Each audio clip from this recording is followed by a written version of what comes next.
Wow, kalian pernah gak sih ngerasa sedih, seneng, ataupun merinding ketika nonton sebuah film? Kira-kira kenapa ya? Padahal itu tuh cuma gambar dan suara.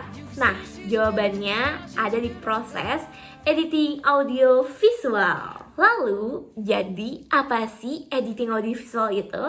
Editing audiovisual adalah proses menyusun, memotong, dan menggabungkan gambar serta suara agar menjadi satu kesatuan cerita yang utuh dan mudah dipahami. Gampangnya, kalau misalnya kalian lagi nonton film, ada adegan orang lagi jalan di lorong yang gelap, tapi musiknya itu ceria, jadi penonton ya nggak ada akan merasakan apapun. Ibarat kata nggak ada sesuatu yang instan.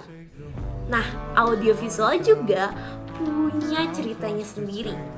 Yuk kita bahas gimana sih sejarah dari audiovisual. Pada tahun 1891, Thomas Edison menciptakan kinetoscope, yaitu alat untuk melihat gambar bergerak secara individual. Tak lama setelah itu, teknologi proyektor berkembang dan film mulai ditonton secara massal. Awalnya, film tidak memiliki suara dan dikenal sebagai era film bisu. Nah, baru pada tahun 1927, film The Jazz Singer menjadi tonggak penting karena memperkenalkan dialog dan suara, dan itu menandai lahirnya film bersuara. Pada masa itu, proses editing dilakukan secara manual dengan menggunting dan menyambung pita film. Editor menggunakan mesin seperti Moviola untuk melihat dan menyusun potongan gambar.